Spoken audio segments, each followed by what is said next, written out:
Well, that was ugly. Tennessee falls to Ohio sad. State. Final score 42-17. I am Chris Phillips. He is Cole Thompson. We are here reacting to the Vols 2024 season officially coming to an end in Columbus against the Ohio State Buckeyes. Guys, welcome to the show. As always, make sure you like, subscribe, turn on notifications. Check us out via podcast. Wherever you get your podcast, you can also find us across all social media platforms, as well as our website, secunfiltered.com. And we're brought to you by our friends once again over at Prize Picks. Go to prizepicks.com. Use promo code SECU at sign up to get $50 instantly when you play your first $5 or more lineup. That's prizepicks.com. Promo code SECU to get that $50 bonus today. A throttling, embarrassing, a blowout. There is no other way to put it. Cole, Tennessee got dragged up and down the field all night long. And, of course, once again, he is Cole Thompson helping me break down this game. I am Chris Phillips. Ohio State beats Tennessee 42-17. When you get beat like that, there's really not a whole lot you can say. We're going to talk about it, break it all down, and dissect it, Cole. But, you know, there's a lot of different directions we can go, and we can also very quickly summarize this game with – that was about as thoroughly you can beat an opponent as one can do so. And Ohio State put on an absolute clinic tonight. Cole, what's going on, man? Appreciate you taking the SEC time. frauds? Are we frauds? Here we go. This is bad. No, I'm sorry. This is I will bad. say I liked what you had to say, Cole, is that you got to hold the L. You got to hold the L tonight. You have to. Every single person that was rooting from the SEC about Alabama and Ole Miss and South Carolina sneaking their way in at 9-3 over the 11-2 SMU squad or against an Indiana team that didn't beat anybody. Nope, you can't talk smack tonight. Nope, you guys just sit there and take it. Take the beating. Don't even try and argue. Nope. I don't want to hear it. I don't want to hear anybody say, well, Tennessee. Nope, you can't do it. We either all ride together as a conference or we all die together as a conference. We are not playing this titty-tatty game of, well, look at who they play. Nope. You are not allowed to say shit. Shut up. Sit down. Take the L. Take the beating. That was an ass whooping. And here was the crazy part, Chris. They came in droves. They drove up to Knoxville to watch the ass whooping of a lifetime. I have never seen a fan base flood a stadium the way that I saw tonight. The shoe cladded throughout that puke orange, that gaudy orange, whatever you want to call it. That color was cascading through the scarlet and gray, and they got a front row seat to watch as Ohio State actually lives to expectations. Like, my God. What version of Ohio? Where was this like 2 weeks ago when they played against Michigan? That team is good enough to win a national championship. It's hard to believe this team lost to Michigan. Cole, to your point, I'll say this, though. And I mentioned this on social media because, like you mentioned, Vols fans, I mean, that place was painted orange. And I think a lot of folks, I saw a lot of it on the timeline saying that Tennessee no-showed in this game. I don't think they no-showed. I think they just got their asses whooped by a better team. Like, I really do. Like, dude, it was, you know, the thing that we thought would be the Achilles heel for Tennessee this season, at least at times, the secondary was the big question, right? We were talking about that over the summer coming in. Like, can the secondary hold up? The front seven's going to be really good. They got exposed. They got beat like a drum, Cole. I mean, they got beat like a drum. Like they didn't belong on the same field as that group of wide receivers from Ohio State. So, you know, was Tennessee – and listen, we got to talk about Josh Heupel, Cole. He's got a road game problem. You just do. You do, you know? He's got to make some changes to the offense. I mean, he's got to go get Nico some help. It's so much more. The play calling is so stale, man. It's so predictable. And it's because you look back at after when he lost Alex Golish and how he's been able to try and replace him. Like, he's just hired several friends. It has been droll. It has been unimaginative. They have got to be able to bring in just somebody to spruce this thing up if they want any success. Because if it's predictable at this point, it's very – you got to make some type of difference for this. And whether it be with bringing in more talent on the offensive line, playmakers, it doesn't matter if he's the one running the show. I mean, you got to do something to change up this offense because I was guessing on it was 2nd and 7. I was like, they're going to run to the right. Look at that. They ran to the right. Oh, they're going up tempo. They're going to try to swing it to the outside. And Ohio State was sniffing it out. Like they figured out how this offense was going to hum. Jim Knowles mastered the chess game within the first 5 minutes. Like he already knew. Yep, left, right, center, up, down, left, to the corner, backspin, done. Done. Like they knew what Tennessee was going to do before they even got on the board. They were up 21-0 pretty fast. Well, I mean, let's call it for what it is, too, Cole. I mean, there were paths to victory for Tennessee in this game.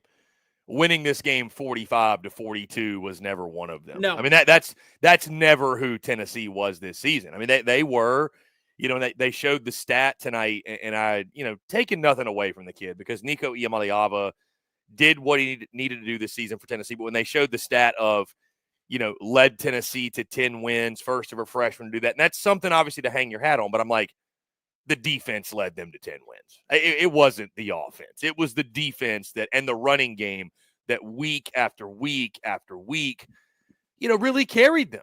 And outside of non-conference competition, I mean, there was never really a point. I mean, that Vanderbilt game we talked about was the most complete game that he had put together. So, just take it for what it's worth. But I agree with you, Cole, to your point. There's got to be changes offensively. And again, I made the point, getting him some help around him because Nico goes 14-31, 104, no touchdowns, no picks. But give our guy Dave Shoemate a lot of credit because Dave's been preaching this for over a month now that at some point you're not going to be able to put it all on Dylan Sampson. Somebody else is going to have to go win you a ball game. 2 carries for 6 yards for Sampson tonight. And give credit, Peyton Lewis, 10 carries for 77 yards. But Cole, Nico ran the ball 20 times. Well, you got to realize that Sampson was out. I mean, he was dealing with the hamstring injury, so that already hindered their success. Like at that point, you knew the game was over. Can I? It's just at some point the tread on the tires, like they ran him into the ground this season. They did. Can I just throw out the point of where it really frustrated me seeing the way that Tennessee came out, and I'm not talking about the opening drive. I'm talking about them walking out with no shirts, trying to embrace the cold weather and act like that we're hard asses, that we don't have to worry about the environment, only to come out in thermals literally 10 minutes later. Like, if you're going to go all out and act like a badass, do it for 4 quarters. Like, do that. Jack Sawyer staying on the sidelines, batting down passes at 6'6" and nearly running it back for a touchdown. And that man is looking like a badass in the snow. Just be that. Like, just do that. That's all I'm asking for. Because it already was really tough for me to buy into this game plan after you kind of showed your colors after the first quarter. But then, like, you already set yourself up to fail by the way that you looked before the game and acted like that we could handle all the environments. And it's like, no. And then Dylan Sampson, this is where you knew the game was going to be in jeopardy. The fact that he was already limited because of a hamstring injury, the fact that he was not going to be at 100%, they didn't have a second gear. And Chris, you want to talk about this defense being the reason they got 10 wins. You're 100% correct. But Dylan Sampson was the offense. Yeah. And I preached at the start of the year. I preached at the start of the season. What if Nico Iamaleava is not what you think in year one? You put such an emphasis on this kid because of whether it was NIL or the way he was talked up or the way that people were bringing his name alongside guys like Peyton Manning of being the second coming of the Savior in Knoxville. I'm going to make it clear. I said at the start of the year, you cannot put this type of pressure on him in year one. He's too young. And what happened? You didn't have your first punch when it came to the ground game. You didn't have a secondary running back to be able to trust upon. And you asked him to step on up. And I give a lot of credit to him because if he played his ass off, his helmet chipped. I mean, imagine you get hit cracked. You get hit in the head and you hear, oh, yeah, my helmet cracked. Ohio State was literally cracking skulls. I have to go back out there and play that defense. And I am the offense. It's just me. But, like, that was the entire plan. You finally got caught in the rock and the hard place of a young quarterback having to grow up before your eyes and be the entire offense for the first time in a winner-take-all matchup. And that was impossible to get behind. It was. So, sadly, this is what you have to deal with at this point. It was a game that you were always going to lose the second that you didn't have Dylan Sampson as your supporting cast and the second that your defense wasn't able to match up with these wide receivers. Jeremiah Smith's a stud. Jeremiah Smith's a human freak. Those receivers are, I mean, they were like on skates out there. Holy crap. Tennessee just never had an answer. I mean, that for everything that Will Howard hasn't done and the complaints, that fade ball he can throw, to Jeremiah Smith is just, it's unguardable. No, I mean, it's it's literally unguardable. It is the pure definition of a nuke. Literally, you are not surviving. I mean, it's a thing of beauty, man. Like, oh, it's art. It's like you don't have to, if you're just a fan of college football, you don't have to love the SEC, or you don't have to love anything about the Big Ten, or you can say that the SEC is overrated or the Big Ten sucks. If you just love college football, watching that throw, that is one of the most beautiful things that you will see in 2024. You could have had a child this year. You could have gotten married this year. You could have found out that you had a long lost brother. And that throw would probably be either neck and neck with it or right above it. Because there are very few things in this world that just wake up an entire nation to where we all agree that is something that is miraculous. Like it just, and he's going to get better. I mean, he's going to get better. Yeah. And Ohio State can still get better. Like, again, pick a night to finally choose to be the offense that looks like the 2017 Los Angeles Rams. Like, choose the night to actually go off and have violence. Like, that was what we saw. And I gotta give a lot of credit to credits too, because they were fun. Like, it was a fun game if you're Ohio State. It was not a fun game if you were Tennessee. And you didn't have an answer. And now you have got a lot of things you have to clean up in the offseason. Yeah, Cole, and domination by the numbers too. I mean, looking at it, Ohio State total yards 473 to 256, passing 317 to 104, yards per pass 10.2 to 3.4. They outgained Tennessee by only 4 yards on the ground, 156 to 152. I think a lot of those came late for the Vols. Had less penalties than them. They did have one more turnover, 1-0, but still, it was just a throttling from the jump. And you mentioned too, Cole, I give Nico a lot of credit. I mean, he's the one that got him back in the game. You thought maybe at halftime, okay, we've seen Tennessee before. They play and all year long, right? They played a really poor half and they played a great half, and you didn't know whether it was going to be that first half or second half, but you could kind of bank on Tennessee having one great half, one terrible half. You thought, okay, maybe it's 21-10 and you got the bad half out of the way and you're able to come back, and obviously the rest is history. But I mean, Nico's the one that got him down there and didn't even give him a shot. So I just, again, I said it, and to your point, they got to get him some help, man. I don't care, the $8 million man, how good you think he can be. There's no quarterback out there that is good without a supporting cast. Like, there's just nobody out there that can do it alone, especially when, and the thing, and I'll say is this, I picked Tennessee to win the game, yes, but I was for a moment not under the impression that this Ohio State team was not talented. I think you could argue they're the most talented team in the field. I mean, despite the loss to Michigan, obviously. Like, when you look at that roster tonight, man, they got dudes everywhere. Oh, everywhere. There's an NFL player at every single position right now. Dude, how about their offensive line tonight? Oh, I mean, just bullied one of the best front sevens in the country. Without two of their starting offensive linemen. It's like the entire the best thing. And I know that Ohio State fans are not going to appreciate this. I don't really care. The best thing that happened to Ohio State was making sure they lost to Michigan, because of it just rewoke them. Because of, again, if you lose to the SEC, what are you going to hear? That the SEC is better than the Big Ten.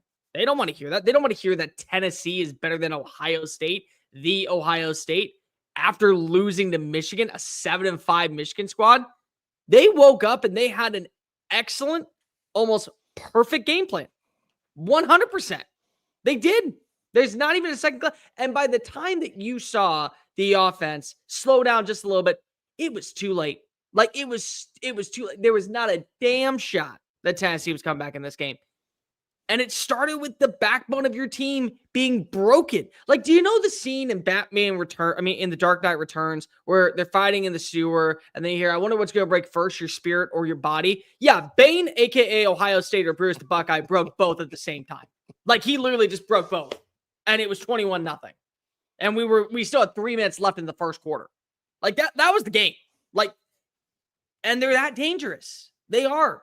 And it's like, we're sitting here and we're trying to talk about how, who was deserving of being in the playoff. Like let's call spade a spade. I'm not going to sit here and defend Alabama or Ole Miss or South Carolina. You had 3 losses. You had 3 conference losses. Tennessee deserved to be there. They absolutely deserved to be there. And at the same time, but like, I'm going to say SMU then deserved to be there and Indiana deserved to be there. What I'm going to say is that in a 12-team playoff scenario, in a 12-team format with the home games, you're going to see this now.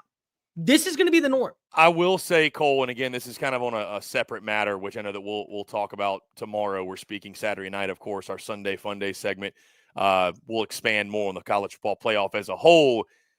Round one made you look really smart, though, because I got to admit, I mean, you could very easily make the argument after this round one that, 8 probably would have sufficed. I mean, all we did was add 4 blowouts to the schedule. I mean, they were all, Texas, Clemson got a little dicey, I suppose, but they were all pretty much in hand, there wasn't a lot of dramatics with these 4 games. No, there wasn't. You had a couple of great plays and some really good maturity from Kate Klubnik in the matchup down in Austin, but that was about it. I didn't need to see SMU play play Penn State to realize, Penn State, their defense, legit. I didn't need to see Indiana play Notre Dame to realize their defense, legit. I didn't need to see Tennessee play against Ohio State to realize, this is a Tennessee team that is vastly flawed. And this is an Ohio State team that we would be talking about in such a completely different manner if they didn't have a Michigan problem. And at the same time, this is kind of an issue that I think that we have to have just nationally. If we're going to talk about Ohio State having a Michigan problem, we have to talk about Georgia having an Alabama problem because it's the same. I mean, Michigan has a worse record than Ohio State. Bama had a win over Georgia at home. Neither one of them is in the playoffs. Ohio State and Georgia very well could be at the national championship. It just is a problem. And hey, depending on how things unfold, we could, in maybe years to come, start talking about Texas having a Georgia problem. If things become a problem. But we did. And Tennessee's got a road game problem. So. I completely understand the reasoning for a 12-team playoff when it comes to the revenue boosting and when it comes to you want to make a quick buck. But we've never had 12 teams that were deservingly capable of winning a national championship. We never have. It's never going to happen. If you want it for money purposes, just say so. But then you can't also complain about the games that come on your television when they're blowouts and they're beatdowns and you don't get the 12 right teams. Because if you're never going to get the 12 right teams, because then we have to play the game of what's fair. Are we looking for the 12 best or are we looking for the 12 most deserving? Because even when you look at head-to-head matchups, there's no way that you can tell me that South Carolina, with 2 losses to teams that were ahead of them, didn't belong in the way they played down the stretch. You can't sell me on that. But then we have to wonder about who were the more qualified based off the rankings, the resume, and more importantly, the head-to-head wins. And so that was unfair. But Tennessee is, again, one of these teams where I look at where they are currently. And they have at least a foundation when it comes to quarterback. They do. I think absolutely they have a quarterback that you can buy a lot of stock into. And you saw him grow up tonight where he had to be the entire answer for the offense. But you're still so flawed. And the fact that you are looking top to bottom at how many times they were able to snuff on out every single play design that Josh Heupel was coming up with, it shows you that you need to make changes if you want to actually get to that next level. Because if you don't, this is what you can expect moving forward. You'll get to 10-2. You'll lose a game that you probably should win. You'll win a game that you probably should lose. You'll lose in the first round of the playoff. And then you're the one wasting the opportunity for a quarterback that you put all this investment in. Guys, there's over 2,100 of you tuned in live, so I want to remind you, make sure you do like and subscribe and turn on notifications because we do this every single day, and we're doing this all bowl season, all the playoff games, all the bowl games. You want to make sure you're up to date with the latest from us. So, again, like and subscribe on YouTube. Follow along with the podcast as well. And I want to pose this question to the masses who are tuned in, and Cole, to you as well. Tennessee's 2024 season has officially come to an end. Vols had a great year, made the college football playoff, won double-digit games. Is this the ceiling for Josh Heupel in Tennessee? Or do you still believe they can win an SEC championship and a national championship with him leading the way in Knoxville? Okay, cool. I will answer this, but then I got a question for you afterwards. I don't think this is the ceiling in terms of how far they can go to the playoff. I think this is the ceiling in terms of they can only get to the playoff. I think the way, unless there is massive changes, 100% a rehaul of the offensive identity, you're able to add in the right pieces and really start when it comes to the offensive line. Because people want to always understand that you go out and you add in players via the portal. Why are they leaving in the portal? Because if they need a fresh start. 5-star offensive linemen that are going to be difference makers from day one, or guys that you believe are turning the corner into the NFL, they don't get to the portal. You pay them whatever the hell they want to stick and stay behind. And if there is one transition that I will say from the NFL model to the college model, I'm totally okay with, it's the fact that we're putting an emphasis on building your trenches. You have to be able to have it. So you got to be able to recruit your offensive line. They just landed David Sanders, the 5-star out of Indianapolis, if I'm not mistaken. Like, he is going to be somebody that I think is built. But I feel like that if you're not making the necessary adjustments, you're upgrading your offense, you're changing the philosophies to your offense, you're going to be a playoff team that goes to the quarterfinals, maybe the semifinals every 4 or 5 years, and you'll fall short. You'll be a 10-11 win team in the regular season. You maybe will be able to go to the college football. I mean, you'll go to the SEC championship. But if you can't start building when it comes to the 5 men up front and the 4 men on the defensive line, and you have the defensive line this year, I think that you're a semifinal playoff team at best. That's as far as you're going to go. You can't win a national championship after the performance that I saw tonight. But then again, logic is meant to die in the world of college football. Narratives are meant to be broken in the sport. And that is why we play the sport on Saturdays. And we don't just break this down on paper. We watch it actually unfold. So we got to see it unfold. But right now, they haven't shown me enough. I think Josh Heupel can win a national championship. I think just because of the buy-in in Knoxville and the support and the resources, I think are going to make it possible for him. I do agree with you, obviously, though. You got to start thinking outside of the box and doing some things differently. Offensive personnel-wise, it's can Tennessee moving forward, it's just, can they put it all together? That we've seen them win in a track meet with Hendon Hooker. We've seen them now win with defense and running game. It's just, and you feel like now, I mean, the progression of Nico is what's going to be really interesting to me. Yeah. Because you watch him and you're like, you see it, like the skill set is there, like the potential is there, but he's got a ways to go. I mean, I think that the expectations, I mean, they were set insanely high for him this year. People talking about the preseason, him winning the Heisman Trophy as a freshman or whatever. They were always outlandish expectations, but we need to see him make a big jump into next year. We do. He's got to make a big jump. I think getting him some big-time wide receivers, too. I mean, it's got to happen. You got to get some big-time dudes. And that was probably that was the most underwhelming thing, Cole, I think, of Tennessee's team this year, was just how bad the receiver position was. Here's the crazy I thought they had guys. The crazy part is that they haven't been after anybody right now. Yeah. Like, if you're looking at all these guys that are going into the portal and who's transferred where and how many guys have already committed, and you know who you haven't seen connected to a single one of them? Tennessee. I mean, I guess playoff prep probably hasn't helped, but to your point, like, you got to be able to multitask in this day and age. I mean, Georgia, does Georgia have a bye week to get things done? Yeah. Eric Singleton, the Georgia Tech wide receiver, and to many people, the number 1 player in the portal, visited Texas. They just won by 14 against Clemson. Yeah. But, like, I agree with you. It's a bad excuse, I suppose. It's a bad excuse. But, like, I will agree that I don't think this is the ceiling. But you can't just win with great quarterback play anymore. You can't. It's impossible. I do want to get your thoughts on this. And I brought this up with Dave, and we're going to do this for every single post-game show, every single year in review. Give a grade for the 2024 Tennessee Volunteer season. I'll go. Yeah, this is a really good question. It's a really hard one, too. It's a really good question. I'll go. It's tough because they won double-digit games, but when you factor into kind of how it happened, there was a lot left to be desired. But I mean, listen, a year in which, you do beat Alabama, that's always a successful year. That was something that didn't happen a lot over the last few decades. You lost to Georgia on the road. You had the one quote-unquote ugly loss to Arkansas, and then of course this showing. I'll give it a B+. I can't venture into A territory. I think because of how the game went tonight, because getting to the playoff is great, but when you get to the playoff and you lose by, 25 points or so, it's hard to say it was an A season or even an A-. So I'll go B+. Defense was great. Running game was phenomenal. Dylan Sampson was incredible. Should have won the Doak Walker, at least been a finalist in my mind.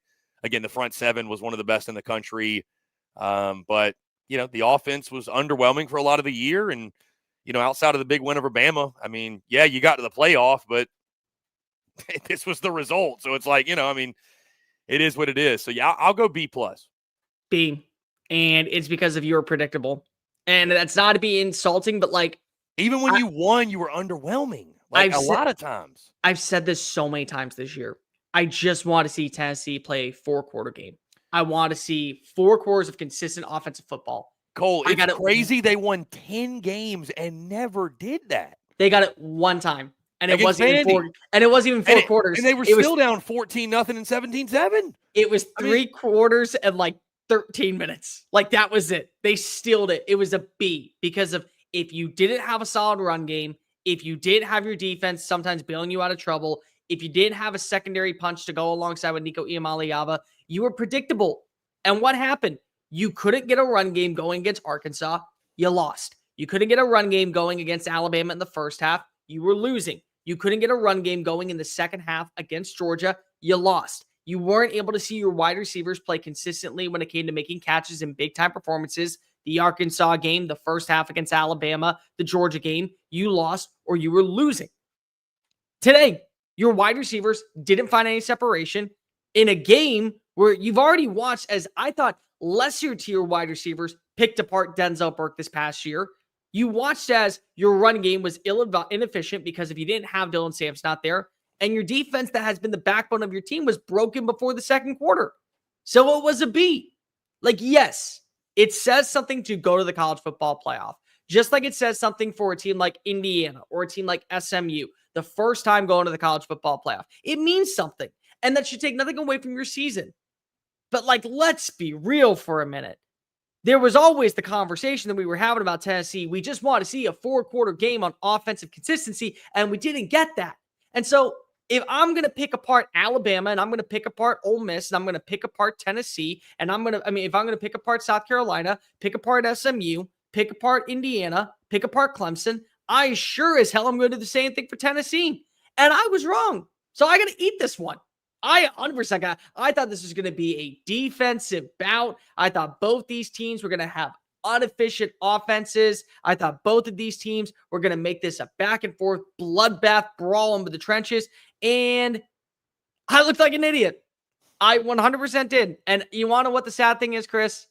Yes, would it have been different if maybe, just maybe, Dylan Sampson played for like a quarter? Like maybe it would have been 24 points instead of 17. Like maybe. That's it. Like that's it. Like there is no shot they're coming back in this game. Not even a little bit. Like the second that we saw Jeremiah Smith go off to the races, the second that we got that first face mask call on the third down, game changed was over. The whole that first series, that first drive, that changed the whole game. It just, and I'm sure again, listen, the same result would have ended up happening because again, you don't win by the way they won by accident. I mean, it should have been 42-10. Tennessee went down there late, got that touchdown and whatever. But yeah, certainly. I mean, that momentum's a real thing. In the moment that Ohio State captured it, they never let it go. And, you know, Cole, in closing, I would just say, I mean, listen, you watch a game like that, all I can do is just tip all you do is tip your cap. You just tip your cap. That's it. It's you know, I mean, it was just a pure throttling up and down the field. And Ohio State, which I think I saw, Cole, they now are the favorites via Vegas betting odds. They now have the best odds to win the national title. So apparently the Vegas bookmakers. Is that the team that's showing up, though? Apparently the Vegas bookmakers saw what they saw and felt like, you know what, actually that Ohio State team's pretty good. They should be favored. So okay, take it for what it's worth. Before we get out of here, and Mike Green in the comment section, Dylan Sampson didn't play tonight, so the running back that was number 1 in the SEC was out. So nope. Listen, all the Buckeyes, again, like I said, tip the cap. Congratulations. Yeah. Cole and I are the ones of the we look like idiots that picked Tennessee. So I say Dave's not even here to relish in the moment. Yeah, our guy Dave Shoemate, who does a great job with us, he actually took Ohio State. He tried to talk us out of it, but we were both drinking the orange Kool-Aid, and boy, it backfired. So, how'd you like, just after 4 games, how'd you like the home atmosphere? Well, Cole, I mean, listen, I think that I kind of feel silly now sitting here in hindsight's 2020 because what did we talk about all season long? Home field advantage was a huge deal this year in college football, and all the home teams won. I mean, so I liked it, and I think it mattered. I think it played into these games. I really do. Like, I think having the home field is a really, really big deal. And, you know, again, we talked about this game. We previewed it. If you'd have put this game in Neyland, maybe it's just it feels silly now to say that it would have been different because of the margin, but you never know. Like, that's how much home field played in the games this year. So, but I did like it, but certainly, man, it felt like an Ohio State home game to me after the Buckeyes got rolling. I know Tennessee fans showed up and showed out, made it Neyland North, but yeah, it was only the Scarlet and Gray that were cheering and rambunctious as that game went on. So I want every single game at a college football site. I do. I want it. I want every single college football game at a home stadium until the national championship. That's just me. I'm sorry. It is like that. You're not going to get that atmosphere in Atlanta. You're not going to get it in New Orleans. You're not going to get it in Tempe. You're not going to get it anywhere else besides what you're going to get in Columbus, Ohio, and Knoxville, Tennessee. And it's a shame that we're not going to get it in Boise, Idaho, in the blue turf. We're not going to get it out in Tempe. We're not going to get it out a second time in Austin or in Athens. There's something about having that game inside of a stadium where, yes, you could have them corral, come on in droves from different states, locations, make the trip on down. But knowing that you've earned your way to host a playoff game, something that so many people would dream of just having on a random Saturday afternoon for a matchup. Like, because here's the thing, Chris, you're never going to see Texas willingly make the trip on down to Boise, Idaho. But in the playoff, you're going to force them to. That's something that you can only dream of. And the revenue that's going to come into the city and how much merchandise you're going to sell, it's just second to none. And it just adds more to the pageantry of college football. And to me, that was the biggest takeaway that I could have from this game, from all four of these matchups, was you saw the purity of college football on our television screens for 16 quarters because of it was just fandom at its finest. And whether you were watching at home or you were seeing it from the sideline, you just wanted to watch as fans got to celebrate, whether it was their favorite team or it was the road team that was making the trip. They wanted to be there, and it delivered. So I don't care what the Verbo Cotton Bowl Classic has to pay and all that. Change your bowl games, get good teams up in there, get rid of like things like, I don't know, Alabama and Michigan, make them play in the new Rose Bowl. Let us have playoff games at home nonstop until we get to the national championship. Just give us that. Give us that, please. And maybe next year, or maybe next round, we'll get 4 competitive games. One can only hope and keep the fingers crossed. So, again, we had a lot of Buckeyes tuned in, and over 2,300 of you tuned in right now. We appreciate each and every single one of you. To the Buckeyes, we tip the cap. To the Vols, 2024 season officially in the books, and the attention now turns to Rick Barnes and the boys on the hardwood. And don't worry, Tony Vitello and company will be taking the diamond soon. So, hey, Mike Green, thank you for the $10 deposit. Appreciate you, Mike. Mike Green, yes, thank you. As we pull up the super chats, how about it? All due respect, because you're on here to this beatdown. I respect that.